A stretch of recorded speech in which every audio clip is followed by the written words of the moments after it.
اللہ الرحمن الرحیم۔ تو دوستو آپ دیکھ رہے ہیں میرا چینل کتاب مسلم۔ آپ سب کو میری طرف سے السلام علیکم۔ ہم پڑھ رہے ہیں صحیح بخاری۔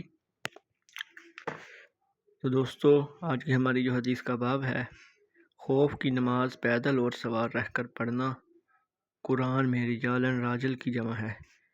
تشریح یعنی آیت کریمہ فَإِنْ خِفْتُمْ فَرِجَالًا أَوْ رُكْبَانًا، سورہ بقرہ کی آیت نمبر 239 میں لفظ رجالن راجل کی جمع ہے، نہ کہ رجل کی۔ راجل کے معنی پیدل چلنے والا اور رجل کے معنی مرد۔ اسی فرق کو ظاہر کرنے کے لیے امام بخاری رحمۃ اللہ علیہ نے بتلایا کہ آیت مبارکہ میں رجالہ راجل کی جمع ہے، یعنی پیدل چلنے والا، رجل بمعنی مرد کی جمع نہیں۔ دوستو اس بارے میں جو حدیث ہے، حدیث نمبر 943 آج ہم پڑھیں گے۔ تو شروع کرتے ہیں۔ ہم سے سعید بن یحییٰ بن سعید قریشی نے بیان کیا، کہا کہ مجھ سے میرے باپ یحییٰ نے بیان کیا، انہوں نے کہا کہ ہم سے ابن جریج نے بیان کیا، ان سے موسیٰ بن عقبہ نے، ان سے نافع نے، ان سے عبداللہ بن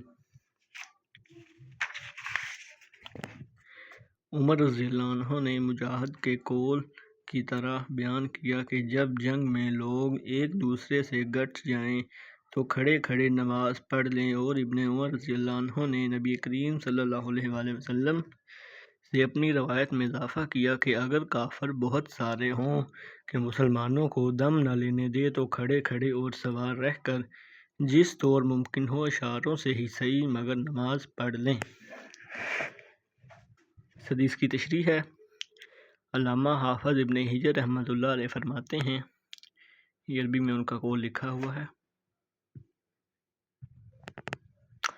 یعنی مقصود یہ ہے کہ نماز اس وقت بھی ساقط نہیں ہوتی جبکہ نمازی سواری سے اترنے سے عاجز ہو، اور نہ وہ وقت سے مؤخر کی جا سکتی ہے، بلکہ ہر حالت میں اپنی قدرت کے مطابق اسے پڑھنا ہی ہوگا، جیسا کہ آیت بالا اس پر دال ہے۔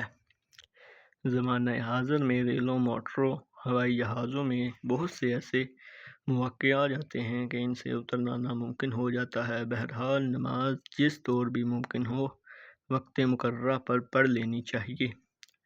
ایسی ہی دشواریوں کے پیش نظر شارع علیہ السلام نے دو نمازوں کو ایک وقت میں جمع کر کے ادا کرنا جائز قرار دیا ہے، اور سفر میں قصر اور بوقت جہاد اور مزید رعایات دی گئی ہیں، مگر نماز کو معاف نہیں کیا گیا۔ اللہ اکبر۔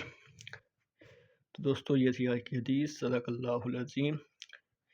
جو لوگ چینل پر نیو ہیں، پچھلی حدیث پڑھنا چاہتے ہیں تو چینل پر جا کر پچھلی تمام حدیث پڑھ سکتے ہیں، اور میرے چینل کو سبسکرائب لازمی کریں تاکہ آگے آنے والی حدیث آپ کو وقت پر مل سکیں۔ اللہ حافظ۔